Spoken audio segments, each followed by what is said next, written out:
तो भक्त जनों, इस वीडियो में आप सुनेंगे जगन्नाथ भगवान की शुभ यात्रा जानकारी और साथ में सुनेंगे जगन्नाथ भगवान का पूरा रहस्यों।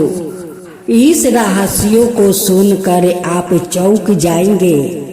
उस मंदिर का पुजारी जो रोज जगन्नाथ भगवान का मंदिर में पूजा करते हैं, वो भी जगन्नाथ भगवान का रहस्यों को पता नहीं लगा पाया।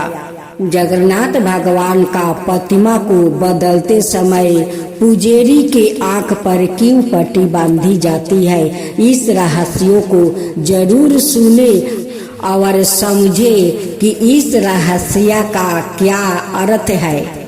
जय श्री कृष्णा, राधे राधे। भक्त जनों, आज आप सुनेंगे जगन्नाथ भगवान की पहली कथा। जब राजा इंद्रधूम ने जगन्नाथ, बलभद्र और सुभद्रा की मूर्तियों बनवाई तो रानी गुंडीचा ने मूर्तियों बनाते हुए मूर्तिकार विश्वकर्मा और मूर्तियों को देख लिया, जिसके चलते मूर्तियां अधूरी ही रह गई। तब आकाशवाणी हुई कि भगवान इसी रूप में स्थापित होना चाहते हैं। इसके बाद राजा ने इन्हीं अधूरी मूर्तियों को मंदिर में स्थापित कर दिया। उस वक्त भी आकाशवाणी हुई कि भगवान जगन्नाथ साल में एक बार अपनी जन्म भूमि मथुरा जरूर आएंगे। स्कंद पुराण के उत्काल खंड के अनुसार राजा इंद्रधूम ने आषाढ़ शुक्ल पक्ष तृतीया के दिन प्रभु के उनकी जन्म भूमि जाने की व्यवस्था की। तभी से यह परंपरा रथ यात्रा के रूप में चली आ रही है। अब दूसरी कथा, एक दूसरी कथा भी, जिसके अनुसार सुभद्रा के द्वारका दर्शन की इच्छा पूरी करने के लिए श्री कृष्णा और बलराम ने अलग अलग रथों में बैठकर यात्रा की थी।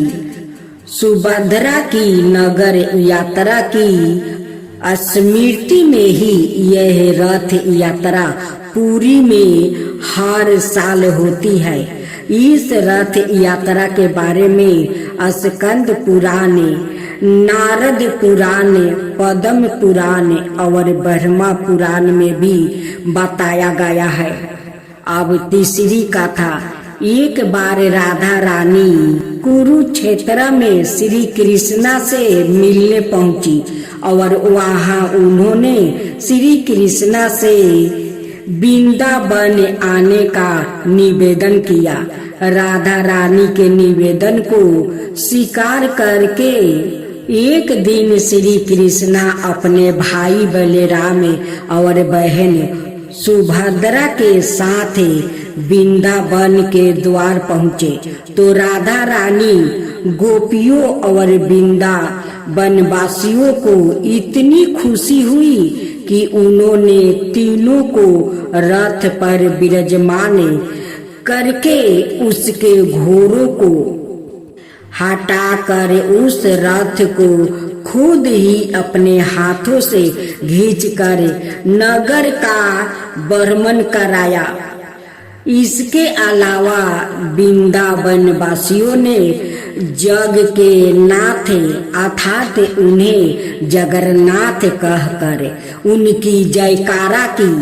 तभी यह यहाँ परंपरा वृंदावन के अलावा जगन्नाथ भगवान में भी आरंभ हो गई।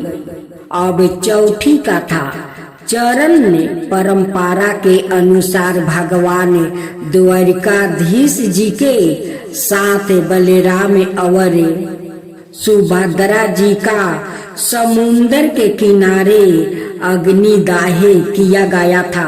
कहते हैं कि उस वक्त समुन्दर के किनारे तूफान आ गया और द्वारकाधीश जी के आधे जले सब पुरी के समुन्दर के तट पर बहते हुए पहुंच गया। पुरी के राजा ने तीनों शवों को अलग अलग रथ में विराजित करवाया और पूरे नगर में लोगों ने खुद रथों को खींच कर घुमाया और अंत में जो दारू का लकड़ी शवों के साथ तैर कर आई थी उसी से पेटी बनवा कर उन शवों को उनमें राख कर उसे भूमि में संपीड़ित करवा दिया। इस घटना की स्मृति में ही आज भी इस परंपरा को निभाया जाता है। चरणों की पुस्तक में इसका उल्लेख मिलता है। 2025 से पुराणों में जगन्नाथ धाम की काफी महिमा है। इसे धरती का वैकुंठ भी कहा गया है और पुरी को पुरुषोत्तम पुरी भी कहा जाता है। यह हिंदू धर्म के पवित्र 4 धाम बद्रीनाथ, द्वारिका, रामेश्वरम और जगन्नाथ पुरी में से एक है। इस बार जगन्नाथ रथ यात्रा की शुरुआत इस बार 27 जून से होने जा रही है और इसका समापन 5 जुलाई को होगा। पंचांग के मुताबिक हर साल ओडिशा के पुरी में जगन्नाथ रथ यात्रा आषाढ़ मास के शुक्ल पक्ष की तिथि से शुरू होती है। यह भयारथ यात्रा भगवान जगन्नाथ, उनके भाई बलभद्रा और बहन सुभद्रा को समर्पित है। अब सुने जगन्नाथ भगवान की कहानी। कहा जाता है कि भगवान श्री कृष्ण ने जब अपनी देह छोड़ी और उनका जब अंतिम संस्कार किया गया और जब उनका पूरा शरीर पच तपो मिल गई, लेकिन उनका हृदय नहीं नष्ट हुआ और एक बिल्कुल जिंदे इंसान की तरह धड़क रहा था और बिल्कुल ही सुरक्षित था। और यह बात बहुत कम लोगों को पता होगा कि आज भी यह हृदय बिल्कुल सुरक्षित है, जो कि जगन्नाथ भगवान की काठ की मूर्ति में बसा हुआ है और धड़कता रहता है। जब भी भगवान जगन्नाथ मंदिर की सफाई होती है तो वो सोने के बने हुए झाड़ू से होती है। भगवान जगन्नाथ को कलियुग का भगवान भी माना जाता है।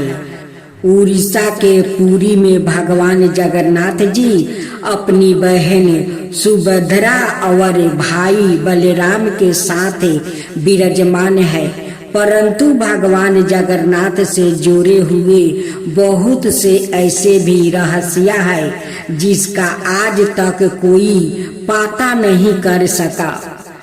जगन्नाथ भगवान की प्रतिमा हर 12 बरस बाद बदल दी जाती है और जब प्रतिमा को बदलना होता है तो पुरी में हर जगह की लाइट बंद कर दी जाती है। मंदिर का चारों तरफ सोना से सजाया जाता है ताकि कोई भी व्याकित मंदिर में घुस न पाए। मंदिर में भी पूरी तरह से अंधेरा रहता है और पुजारी के आंखों पर भी एक पट्टी बांध दिया जाता है और पुजारी अपने दोनों हाथों में दस्ताने पहनाकर पुरानी मूर्ति में से एक ब्रह्मा आभूषण निकाल कर नई मूर्ति में डालता है। यह आभूषण क्या है आज तक कोई पता नहीं लगा सका है और हजारों बरस से एक मूर्ति से दूसरी मूर्ति बदल करते रहते हैं। यह एक ऐसा अलौकिक आभूषण है जिसको पूछने पर इंसान का पूरा शरीर भस्म हो जाता है। माना जाता है कि इसका संबंध भगवान श्री कृष्ण से है। जब जगन्नाथ भगवान की प्रतिमा बदली जाती है तो उसके साथ साथ मंदिर के हर प्रतिमा को बदल दिया जाता है। प्रतिमा तभी बदले जाता है कि जब आषाढ़ के 2 महीने आते हैं। वैसे ऐसा 12 से 14 सालों में एक बार होता है। जब ऐसा होता है तो इसे 9 कलेवर कहते हैं। लेकिन आज तक कोई भी पुजारी या नहीं बता पाया कि वो आभूषण क्या है जिसे एक मूर्ति से दूसरी मूर्ति में डाली जाती है। जिन पुजारियों ने उस पदार्थों को हाथ लगाया है उनका कहना है कि यह खरगोश की तरह उछलता रहता है और आज भी हर साल जगन्नाथ यात्रा के पहले वहाँ का राजा सवाई अपने हाथों से वो झाड़ू लगाता। और इस मंदिर की एक खास बात ये भी है कि जैसे ही हम मंदिर के सिंह द्वार से पहला कदम अंदर रखते हैं तो समुंदर के लहरों की आवाजें सुनाई देने लगती है। जबकि जैसे ही मंदिर से एक कदम बाहर रखेंगे समुंदर के लहरों की आवाजें तेजी से कानों में सुनाई देने लगती है।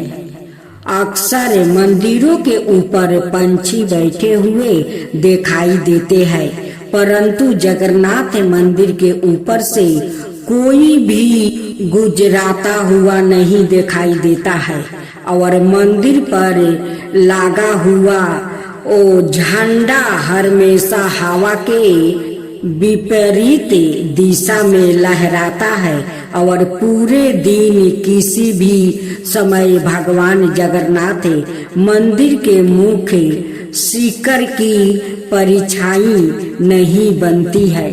मंदिर के लगभग 45 मंजिले ऊपर लगे झंडा को प्रतिदिन बदला जाता है, क्योंकि ऐसा माना जाता है कि अगर एक दिन भी यह नहीं बदला गया तो मंदिर पूरा 18 सालों के लिए वो बंद हो जाएगी। और मंदिर के शिखर पर एक सुदर्शन चक्र लगी हुई है जिसको हर दिशा से देखने पर उसका मुख आपकी तरफ भी दिखाएंगे। मंदिर के प्रसाद जब बनता है तो उसको पकाने के लिए एक के ऊपर एक बर्तन रखा जाता है और नीचे लकड़ी की आग लगाई जाती है और सबसे ऊपर रखे हुए बर्तन का प्रसाद सबसे पहले पकता है। जगन्नाथ भगवान मंदिर में कभी प्रसाद घाटा नहीं है और सबसे आश्चर्य की बात ये है कि मंदिर के कपट जब बंद होते हैं तो प्रसाद भी अपने आप समाप्त हो जाता है।